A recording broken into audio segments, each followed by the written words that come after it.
Good morning to all of you. Myself Yatindra Yadav, and here we are discussing chapters of botany. और आज हम सबसे पहले अपना चैप्टर शुरू करेंगे फोटोसिंथेसिस इन हायर प्लांट्स। ये 11th क्लास के एनसीईआरटी का प्लांट फिजियोलॉजी का फर्स्ट चैप्टर है, जो नीट के लिए तैयारी कर रहे हैं या बोर्ड्स के लिए भी प्रिपरेशन कर रहे हैं, जो अपना नॉर्मल 11th-12th कर रहे हैं, सबको हेल्प करेगा। और आप लोगों को कंटेंट इस तरीके से कराया जाएगा कि आपके हर एक क्वेश्चन सॉल्व होंगे। आज आज हम लोग टॉपिक कवर करेंगे introduction, why to study photosynthesis, के पढ़ना ही क्यों है इस फोटोसिंथेसिस को, और कुछ अर्ली एक्सपेरिमेंट्स और पिगमेंट्स के बारे में। तो सबसे पहले इंट्रोडक्शन से शुरू करते हैं। जैसा कि नाम में है फोटोसिंथेसिस, फोटोसिंथेसिस दो शब्दों से, दो वर्ड से मिलके बना, ये फोटो और सिंथेसिस। फोटो का मीन्स होता है लाइट, सिंथेसिस का मतलब फॉर्मेशन। तो फोटोसिंथेसिस का मतलब क्या है? फोटोसिंथेसिस का मतलब है कि लाइट के प्रेजेंस में किसी भी चीज का सिंथेसिस होना है, फॉर्मेशन होना। किस चीज का सिंथेसिस या फॉर्मेशन की बात कर रहे हैं? ये बात कर रहे हैं ग्लूकोज के सिंथेसिस की। तो जो लाइट के प्रेजेंस में ग्लूकोज के फॉर्मेशन को हम लोग क्या बोलते हैं? फोटोसिंथेसिस। Simple definition. और ये फोटोसिंथेसिस प्रोसेस को हम लोग एक केमिकल रिएक्शन से सिंबलाइज भी करते हैं। वो केमिकल रिएक्शन है CO2 plus H2O gives us glucose plus H2O plus oxygen। ये सबसे नॉर्मल रिएक्शन है in presence of sunlight and chlorophyll. इस रिएक्शन को हम लोगों ने अभी बैलेंस नहीं किया। जैसे जैसे हम लोग पढ़ते जाएंगे वैसे वैसे इस रिएक्शन को हम लोग बैलेंस करेंगे। ये फोटोसिंथेसिस प्रोसेस हम लोग अर्लियर क्लासेस में भी पढ़ते आए हैं। फोटोसिंथेसिस प्रोसेस को ही डिटेल में एक्सप्लेन करेंगे इस चैप्टर के अंदर। ये तो था इंट्रोडक्शन। अब बात आती है कि इसको हमें पढ़ना जरूरी क्यों है, क्यों इसका इम्पोर्टेंस क्या है। इस क्वेश्चन का आंसर हम लोगों को चाहिए कि क्यों पढ़ना इसको जरूरी। इम्पोर्टेंस,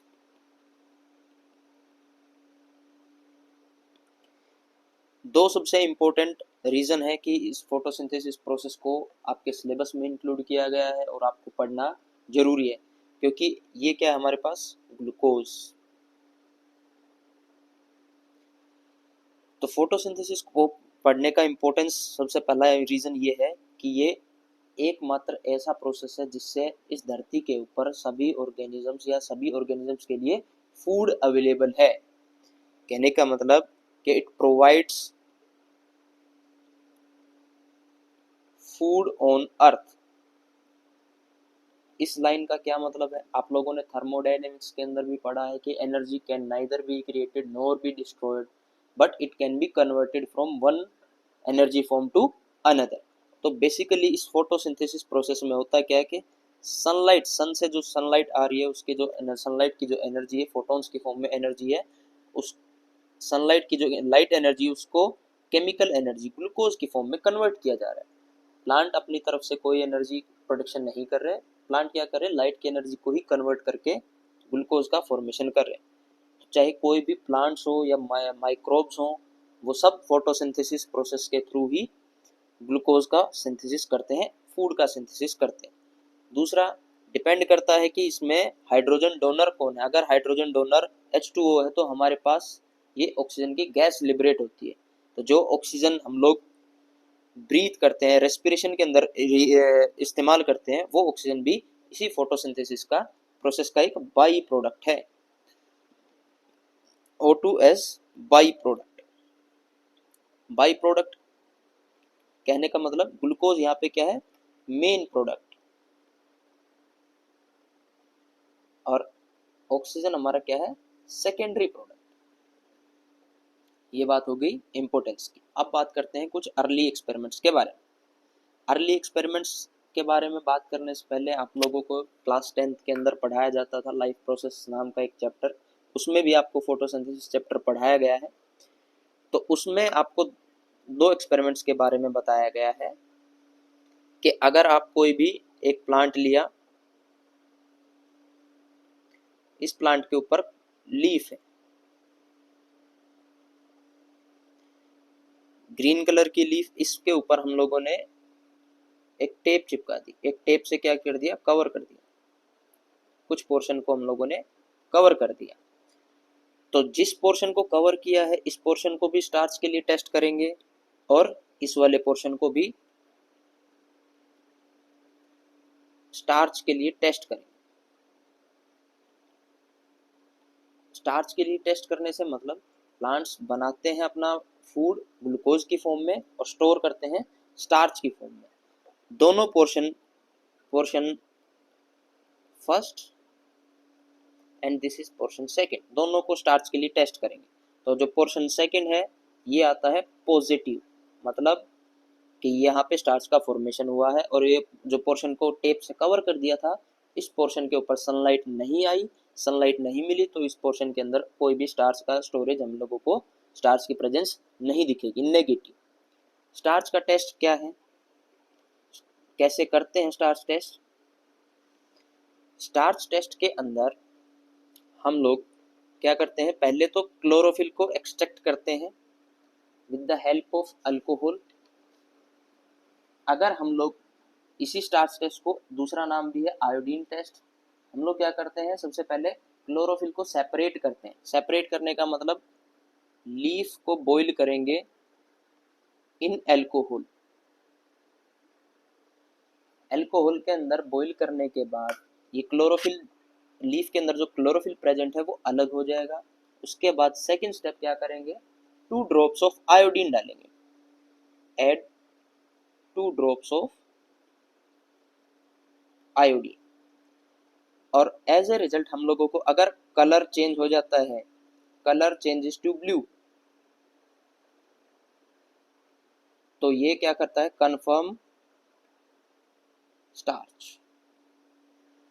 ये क्या कर कंफर्म करेगा, स्टार्च की प्रेजेंस को कंफर्म करेगा।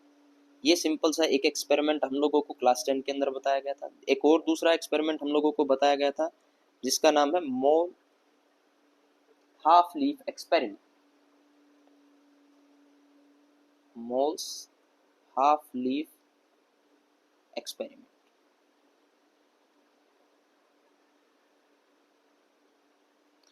मोल्स हाफ लीफ एक्सपेरिमेंट के अंदर क्या बताया गया कि एक प्लांट है, ग्रीन कलर का प्लांट है, उसके ऊपर एक लीफ प्रेजेंट है,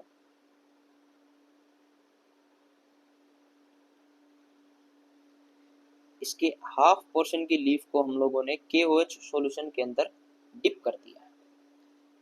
KOH सॉल्यूशन के अंदर डिप कर दिया, उसके बाद ये KOH सॉल्यूशन क्या काम करता है, KOH सॉल्यूशन ये कर लेता है, एब्जॉर्ब कर लेता है CO2 को, एब्जॉर्ब CO2। तो जब इस पोर्शन को, जो पोर्शन ब्लैक कलर से शेड किया, इस पोर्शन को यहाँ पे CO2 प्रेजेंट नहीं है, यहाँ पे CO2 भी है और सनलाइट भी है। तो इस पोर्शन के अंदर, पोर्शन फर्स्ट के अंदर हमें दोनों चीजें अवेलेबल है, पोर्शन टू के अंदर हमारे पास, पोर्शन टू के अंदर हमारे पास CO2 अवेलेबल नहीं है। तो जो पोर्शन टू है उसके लिए भी हम लोग स्टार्च के लिए टेस्ट करेंगे, तो यहाँ पे जो पोर्शन टू है स्टार्च के लिए नेगेटिव आएगा, स्टार्च की प्रेजेंस के लिए करेंगे तो नेगेटिव आएगा, और जो पोर्शन फर्स्ट है वो पॉजिटिव आएगा। पोर्शन टू नेगेटिव इसलिए आया क्योंकि KOH सॉल्यूशन ने CO2 को एब्जॉर्ब कर लिया, और हम लोगों ने फोटोसिंथेसिस की रिएक्शन में लिखा था कि CO2 and water in the presence of sunlight and chlorophyll forms glucose. तो ये दो एक्सपेरिमेंट हम लोगों को 10th क्लास के अंदर पढ़ाए गए। उसके बाद आता है हमारे पास कुछ और साइंटिस्ट हैं जिन्होंने काम किया। अब इन साइंटिस्ट के बारे में पढ़ना जरूरी इसलिए है कि इन्होंने अपना अपना कंट्रीब्यूशन दिया कि कैसे ये फोटोसिंथेसिस के बारे में आज जो हम लोग पढ़ेंगे वो चीज़ कैसे बिल्ड हुई धीरे धीरे, सीधा जैसा आज हमारे पास इंफॉर्मेशन अवेलेबल है वो एक स्टेप में नहीं आई। तो सबसे पहले जो साइंटिस्ट थे वो थे जोसेफ प्रिस्टले। इन्होंने 1774 के अंदर इनके एक्सपेरिमेंट को बोलते हैं bell jar experiment, bell jar experiment. इन्होंने क्या किया, एक जार लिया, उस जार के अंदर एक कैंडल ली, कैंडल के साथ साथ इन्होंने एक प्लांट लिया और एक छोटा सा माउस।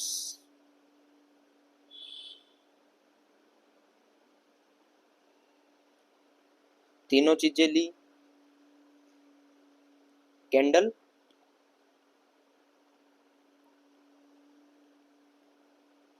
माउस और एक प्लांट, तीनों को कवर कर दिया एक जार से,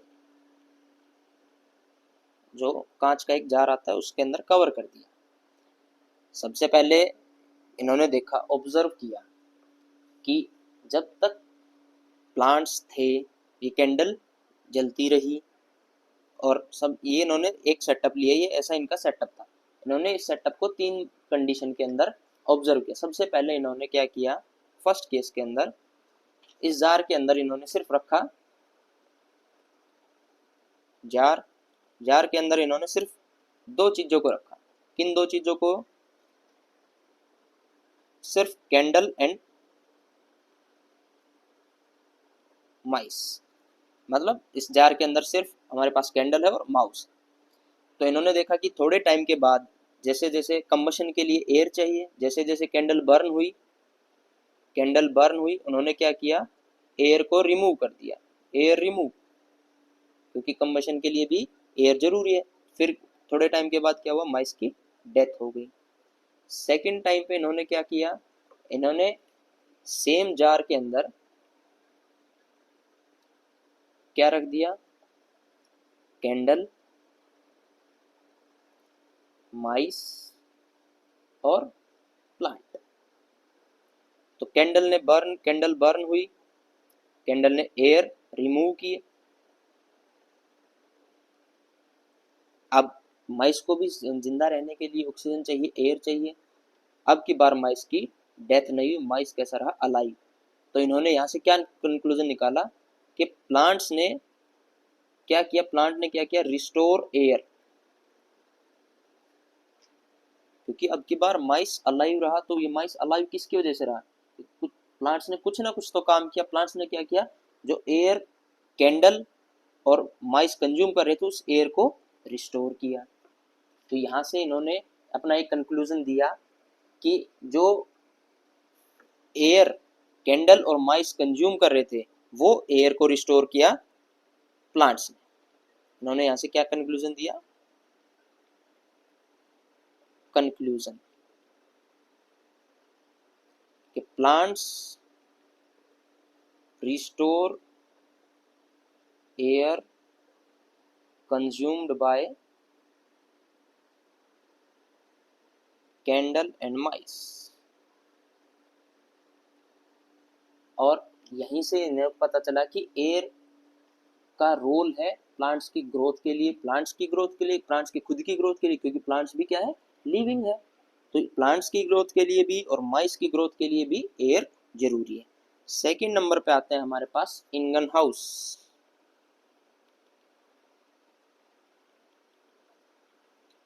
इंगन हाउस,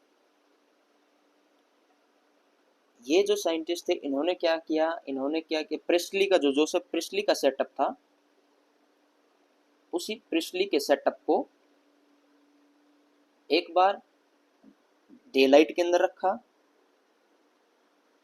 एक बार नाइट के अंदर रखा, सेम सेटअप। तो इन्होंने क्या ऑब्जर्व किया कि प्लांट्स जो थे वो डे टाइम के अंदर तो एयर को रिस्टोर कर रहे थे और नाइट के टाइम पे can not restore air,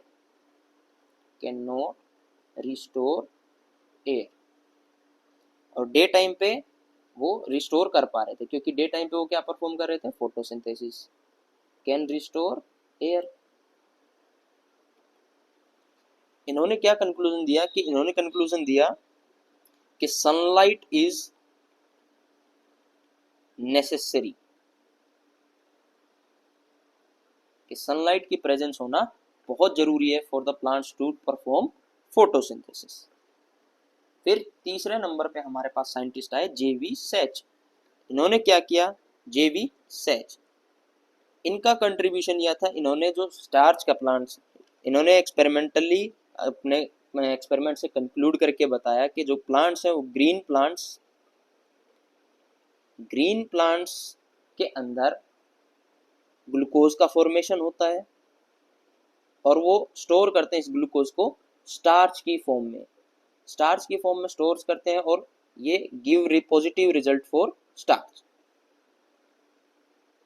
positive result for starch. कि जब प्लांट्स ने ग्लूकोज बनाया उसको स्टोर किया स्टार्च की फॉर्म में स्टोर करने के बाद वो स्टार्च के लिए अगर स्टडीज करेंगे उनके स्टार्च के लिए, तो वो स्टार्च के लिए कैसा देंगे, पॉजिटिव रिजल्ट देंगे। फिर इन्होंने ये भी बताया कि जो ये प्लांट्स हैं वो ग्लूकोज का प्रोडक्शन करते हैं, वो ग्रीन कलर की बॉडीज में करते हैं, उन ग्रीन कलर की बॉडीज को आगे चल के नाम दिया गया क्लोरोप्लास्ट। फिर इसके बाद आता है हमारे पास अगले साइंटिस्ट जिनका बहुत अहम रोल है, जिनका नाम है T.W. एंगलमैन। इन्होंने क्या दिया था, फर्स्ट एक्शन स्पेक्ट्रम दिया था इन्होंने,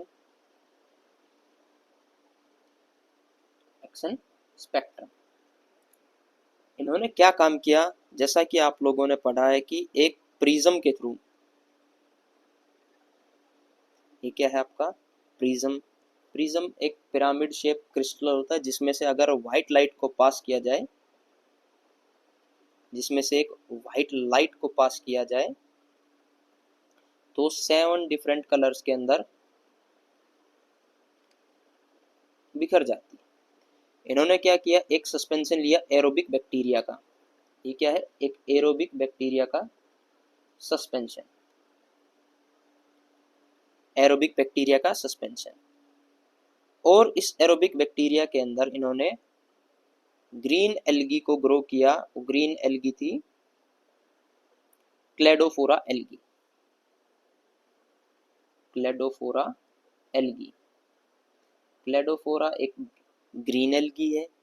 इस ग्रीन एल्गी के अराउंड एरोबिक बैक्टीरिया ग्रो कर रहे थे। ये पूरा सस्पेंशन कैसा था, एरोबिक बैक्टीरिया का सस्पेंशन था। जो राउंड कलर के शेप बना रहे हैं हम लोग, ये क्या है, एरोबिक बैक्टीरिया। एरोबिक बैक्टीरिया के सस्पेंशन के अंदर इन्होंने ग्रो किया। तो ये सबसे ऊपर स्पेक्ट्रम के अंदर होती है हमारे पास ब्लू लाइट एंड नीचे होती है रेड लाइट।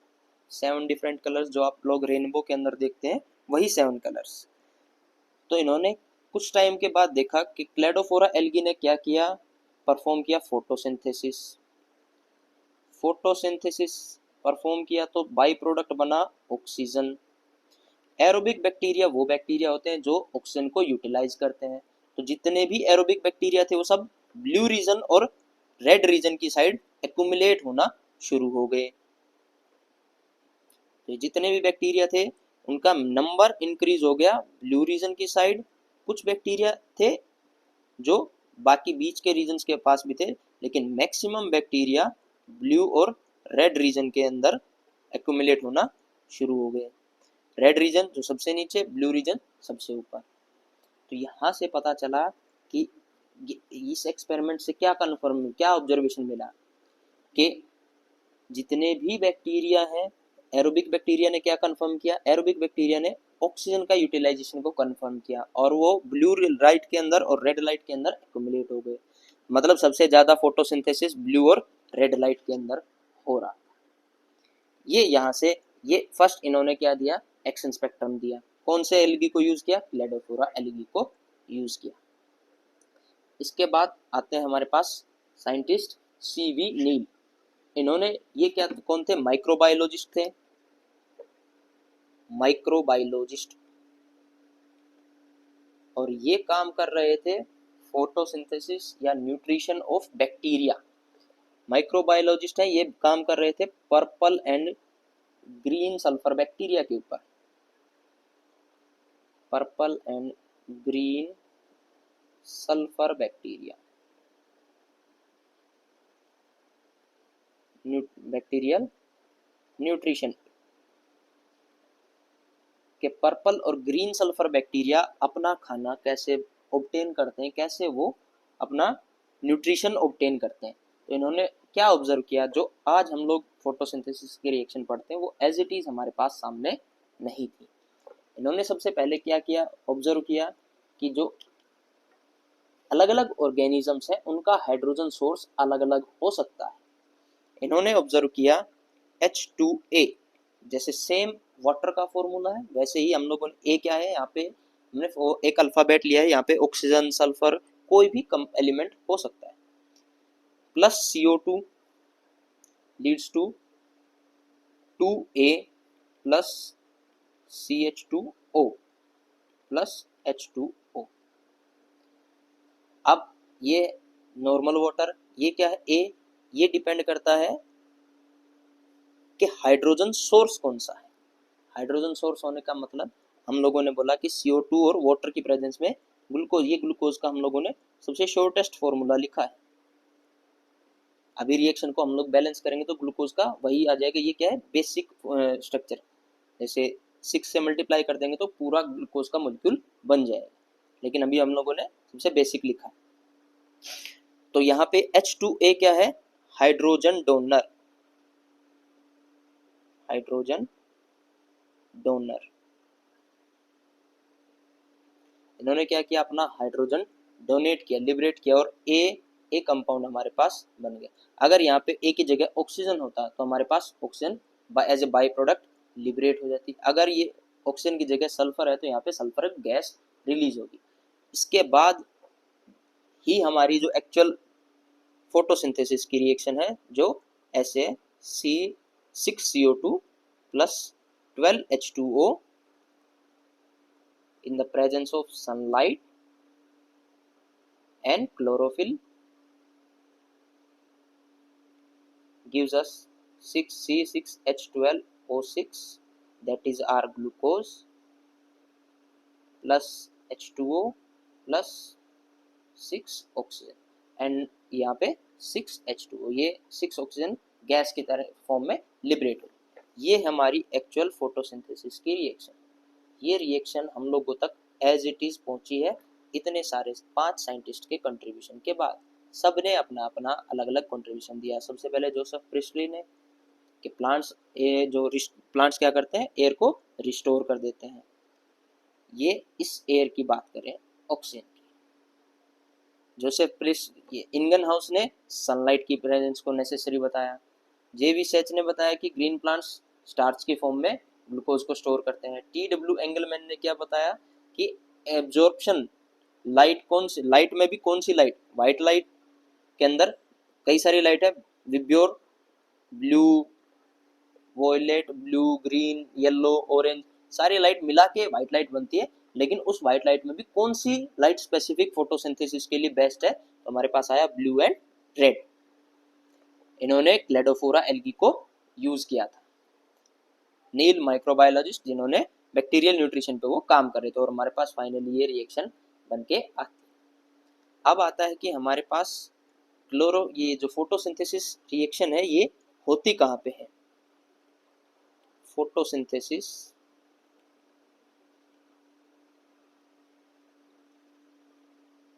फोटोसिंथेसिस रिएक्शन या फोटोसिंथेसिस प्रोसेस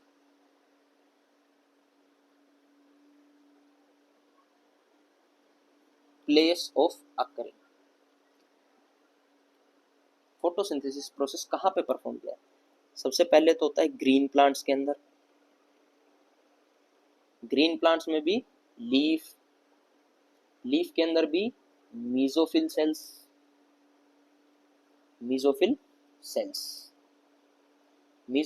के अंदर भी क्लोरोप्लास्ट के अंदर भी clear cut division of labour होता है। डिवीजन ऑफ लेबर का मतलब है क्लोरोप्लास्ट क्या है, एक सेल ऑर्गेनेली है। सेल के अंदर सेल ऑर्गेनेली के अंदर भी क्लियर कट डिवीजन है। फोटोसिंथेसिस को हम लोग 2 प्रोसेस में पढ़ते हैं, light reaction and dark reaction. तो वो भी क्लोरोप्लास्ट के अंदर थाइलाकोइड मेम्ब्रेन और स्ट्रोमा के अंदर होती है। अब यहाँ पे लिखा हम लोगों ने ग्रीन प्लांट्स लीफ, तो मतलब अगर हम लोग स्टार्टिंग से ऑब्जर्व करें एक प्लांट को, सीड है, सीड को सो किया सॉइल के अंदर, और प्लांटलेट ने ग्रो किया है। प्लांटलेट का मतलब अभी पौधा छोटा है, छोटे पौधे पे इंस्टेंटली लीफ नहीं आती है, तो वहां पे फोटोसिंथेसिस कौन परफॉर्म करता है? जो ग्रीन स्टेम होता है वो परफॉर्म करता है फोटोसिंथेसिस, जब तक लीफ उसके ऊपर नहीं आ जाती। फिर आता है हमारे पास, अब क्लोरोप्लास्ट का नाम लिया है तो क्लोरोप्लास्ट के बारे में थोड़ी इंफॉर्मेशन देख लेते हैं कि क्लोरोप्लास्ट क्या है। क्लोरोप्लास्ट क्लोरोप्लास्ट एक double membrane bound cell organelle है। Double membrane bound cell organelle, ये क्या है? आउटर मेम्ब्रेन, ये इनर मेम्ब्रेन। इनर मेम्ब्रेन, इसके अंदर हमारे पास प्रेजेंट होते हैं थाइलाकोइड्स। सिंगल सिंगल अगर हम लोग बोलेंगे तो ये क्या है? थाइलाकोइड्स। थाइलाकोइड्स है एक फ्लैट सैक लाइक स्ट्रक्चर, और बहुत सारे थाइलाकोइड्स एक दूसरे के ऊपर अरेंज है स्टैक की फॉर्मेशन के अंदर, तो उसी को हम लोग क्या बोलते हैं? ग्रेना। उसी को हम लोग बोलते हैं ग्रेना।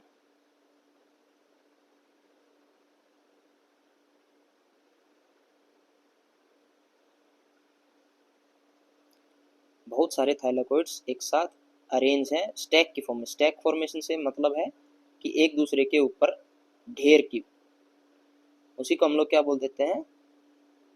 ग्रेन। और एक थाइलाकोइड ग्रेना में से कोई एक थाइलाकोइड एक्सटेंड करके दूसरे ग्रेना तक जाता है तो उसको बोलते हैं स्ट्रोमा लैमेली।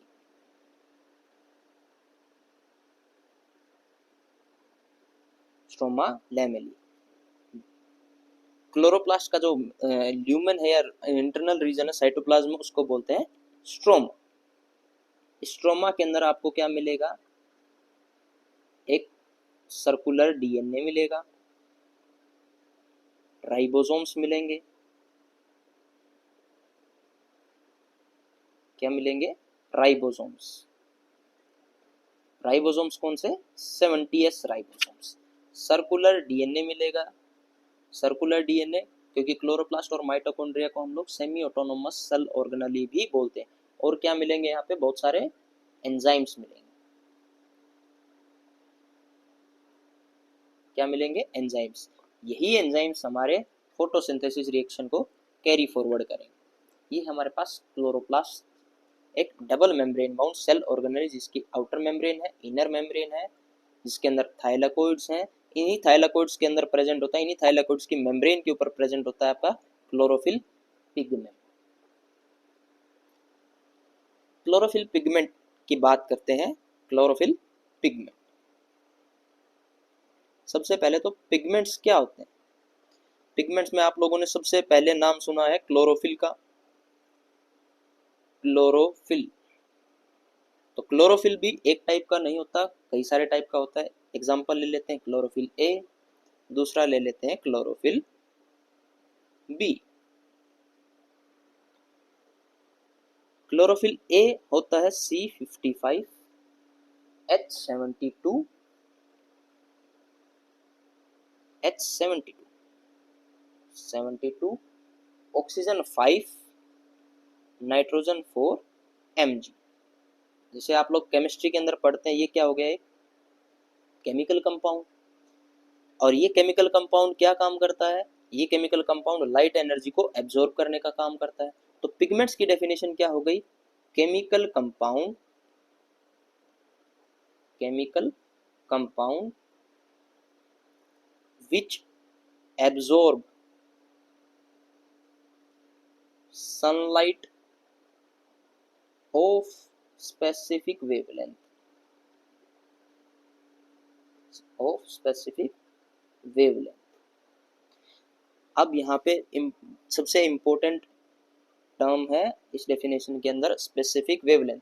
स्पेसिफिक वेवलेंथ का क्या मतलब है कि अगर कोई एक पिगमेंट जैसे क्लोरोफिल ए है, ये 680 नैनोमीटर की वेवलेंथ की लाइट को एब्जॉर्ब करता है, तो सिर्फ ये इसी के ऊपर फिक्स है, इसके अलावा और कोई वेवलेंथ को ये एब्जॉर्ब नहीं करेगा। यहाँ तक की बात समझ में आई। क्लोरोफिल ए ये क्या, इसका केमिकल कंपाउंड, और ये क्या काम करता है, सनलाइट को एब्जॉर्ब करने का काम। ये हमने क्या किया, फॉर एग्जाम्पल लिया। क्लोरोफिल बी हमारे पास सेम होता है ऐसे ही, C55H70O6N4Mg। हम लोगों को इनका स्ट्रक्चर नहीं पढ़ना है। दोनों के लिए क्या क्या खास बातें हैं कि क्लोरोफिल ए होता है हमारे पास ब्लू ग्रीन कलर का, ब्लू ग्रीन कलर का, और हमारे पास क्लोरोफिल बी होता है येलो ग्रीन कलर का,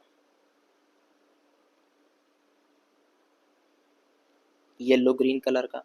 और भी प्लांट्स के अंदर कई सारे पिगमेंट्स प्रेजेंट होते हैं, दूसरे पिगमेंट्स प्रेजेंट होते हैं जिनको हम लोग बोलते हैं कैरोटीनॉइड्स। क्लोरोफिल के और भी टाइप्स हैं, क्लोरोफिल ए और बी हो गया, क्लोरोफिल सी, क्लोरोफिल डी, और भी होते हैं chlorophyll C and chlorophyll D. और तो हमारे पास और भी पिगमेंट्स होते हैं जिनका नाम है कैरोटीनॉइड्स। इसी के अंदर हमारे पास दो टाइप्स होते हैं जिनको हम लोग बोलते हैं कैरोटीन एंड ज़ैंथोफिल। क्या क्या नाम है इनके, कैरोटीन एंड ज़ैंथोफिल। ये भी क्या है, पिगमेंट्स। इन पिगमेंट्स को हम लोग, इनका भी अपना अलग अलग कलर है। कैरोटीन होता है येलो ऑरेंज कलर का, येलो ऑरेंज कलर, और ज़ैंथोफिल होता है आपका येलो कलर का।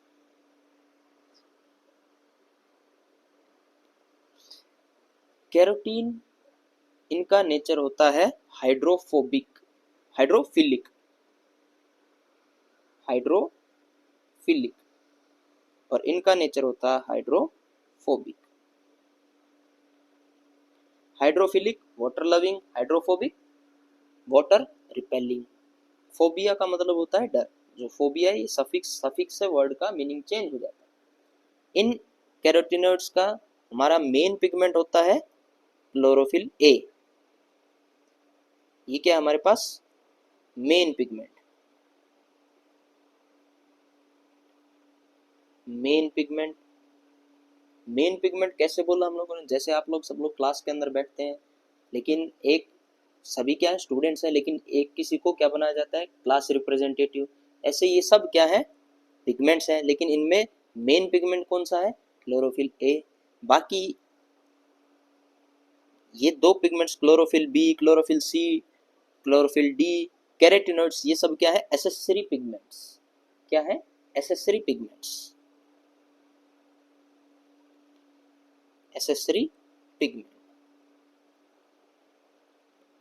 इन एसेसरी पिगमेंट्स का क्या फंक्शन है, इन एसेसरी पिगमेंट्स का दो तीन फंक्शन है। एक तो ये क्या करेंगे, ये लाइट एनर्जी को एब्जॉर्ब करके मेन क्लोरोफिल ए तक पहुंचाएंगे, लाइट एब्जॉर्प्शन।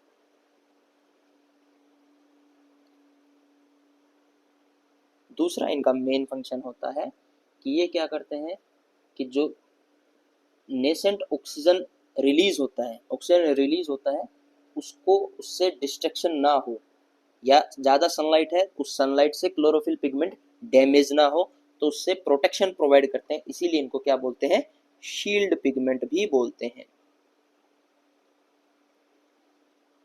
इसीलिए क्या बोलते हैं, शील्ड पिगमेंट। अब ये बात कैसे पता चली कि ये हमारे पास chlorophyll A he main pigment है, इसके लिए हम लोगों को पढ़ना होता है absorption spectrum. Absorption spectrum, absorption spectrum के अंदर सबसे पहला ग्राफ ये है हमारे पास, सबसे फर्स्ट ग्राफ। इस ग्राफ के अंदर एक साइड क्या है, absorption of light by chloroplast pigment. जो क्लोरोप्लास्ट के अंदर अलग अलग पिगमेंट्स हैं, अलग अलग पिगमेंट्स कौन से, chlorophyll A, chlorophyll B, carotenoids, इन तीनों पिगमेंट्स। और ये नीचे यहाँ पे क्या है, सनलाइट। प्लांट्स 400 नैनोमीटर से 700 नैनोमीटर की वेवलेंथ को ही एब्जॉर्ब कर पाते हैं, और इसी रेंज की जो लाइट होती है वो विजिबल रेंज होती है। इसी रेंज के अंदर प्लांट्स अपनी फोटोसिंथेसिस परफॉर्म कर पाते हैं। तो सबसे पहले ये ब्लू कलर से रिप्रेजेंट कर रहा है क्लोरोफिल ए को, येलो कलर से कैरोटीनॉइड्स एंड ग्रीन कलर से क्लोरोफिल बी। ये एक्सपेरिमेंटली एक ग्राफ प्लॉट किया गया। अब जो अलग अलग पिगमेंट की एब्जॉर्ब करने की एबिलिटी अलग अलग है कि 400 नैनोमीटर पे क्लोरोफिल ए ज़्यादा लाइट एनर्जी को एब्जॉर्ब कर रहा है, 700 पे भी ज़्यादा एक पीक बन रहा है। सेम अलग अलग पिगमेंट का अलग अलग रेंज के ऊपर ग्राफ। दूसरा ग्राफ है हमारे पास सेम सनलाइट 400 नैनोमीटर से 700 नैनोमीटर और rate of photosynthesis measured by O2 release. अब फोटोसिंथेसिस की रेट, किस स्पीड से फोटोसिंथेसिस परफॉर्म हो रही, उस चीज को ऑब्जर्व किया गया कि वो कितनी ऑक्सीजन रिलीज कर रहे हैं। तो ये किस वेवलेंथ पे कितनी ऑक्सीजन रिलीज हो रही है। तो 400 पे देखा, 400 पे इतनी ऑक्सीजन रिलीज हुई। फिर जैसे बीच में आया हमारे पास 500, 600 नैनोमीटर, उस टाइम पे ऑक्सीजन का रिलीज कम हो गया। जैसे जैसे 700 के पास आया वैसे वैसे एक बार फिर से बढ़ा कि ऑक्सीजन की अमाउंट ज़्यादा रिलीज हुई। अब इन दोनों ग्राफ को एक साथ प्लॉट करके देखा गया। एक साथ प्लॉट करके देखा गया मतलब कि ये जो रेट ऑफ ऑक्सीजन इवोल्यूशन है, ये जो रेट ऑफ ऑक्सीजन इवोल्यूशन का जो ग्राफ है, इसी ग्राफ के ऊपर ओवरलैप किया गया क्लोरोफिल ए का ग्राफ, क्लोरोफिल बी का ग्राफ और कैरोटीनॉइड्स का। तो हमारे पास क्लोरोफिल, ये क्या है हमारे पास क्लोरोफिल ए, और ये है रेट ऑफ O2 इवोल्यूशन। तो ये पैरेलली मैच करता है कि 400, 500, 600, 700 नैनोमीटर। यहाँ से हमें पता चला, यहाँ से एक कंक्लूजन निकाला कि जो मेन पिगमेंट है एब्जॉर्प्शन का वो कौन सा है, क्लोरोफिल ए। क्योंकि क्लोरोफिल ए ने ज़्यादा सनलाइट को एब्जॉर्ब किया इसी रेंज के ऊपर, और इसी रेंज के ऊपर ऑक्सीजन भी ज़्यादा रिलीज हुई। यहाँ पे एब्जॉर्प्शन कम हुआ तो यहाँ पे ऑक्सीजन का इवोल्यूशन भी धीरे धीरे कम होता गया। फिर यहाँ पे एब्जॉर्प्शन बढ़ा सनलाइट का, किसने बढ़ाया, क्लोरोफिल ए, और ऐसे ऐसे ही O2 का इवोल्यूशन भी बढ़ गया। तो यहाँ से क्या कंक्लूड हुआ कि क्लोरोफिल ए है, यही हमारा क्या है, मेन पिगमेंट है। बाकी सारे हमारे पास क्या है, एसेसरी पिगमेंट। बाकी से है एसेसरी पिगमेंट। तो एसेसरी पिगमेंट्स के अंदर हमारे पास आ गया chlorophyll B, chlorophyll C, chlorophyll D और कैरोटीनॉइड्स। ये सब क्या करते हैं, ये सब काम करेंगे एंटीने की तरह। जैसे एंटीना काम करता है, लाइट एंटीना क्या काम करता है कि सिग्नल को एब्जॉर्ब करता है, कैप्चर करता है। ऐसे ये सब क्या करेंगे, लाइट एनर्जी को कैप्चर करेंगे, लाइट एनर्जी को कैप्चर करेंगे और प्रोवाइड करा देंगे मेन पिगमेंट को, क्योंकि ये इनका क्या है, लीडर है। जैसे आपको सब लोग क्लास में आपको कोई दिक्कत आई तो आप लोग क्या करते हैं, आप लोग बताते हैं अपने क्लास रिप्रेजेंटेटिव को। तो ये हमारे पास क्लोरोफिल ए है, क्या है, क्लास रिप्रेजेंटेटिव की तरह काम। आज के इस लेक्चर में हम लोगों ने क्या क्या चीज़ें पढ़ी कि फोटोसिंथेसिस क्या होता है और ये इसका प्रोसेस का इम्पोर्टेंस क्या है। इस प्रोसेस का इम्पोर्टेंस हम लोगों ने समझा कि क्यों इम्पोर्टेंट है और कहाँ पे होता है और कौन कौन से पिगमेंट इसके अंदर इन्वॉल्व। आगे हम लोग पढ़ेंगे फोटोसिंथेसिस के बारे में नेक्स्ट क्लास के अंदर।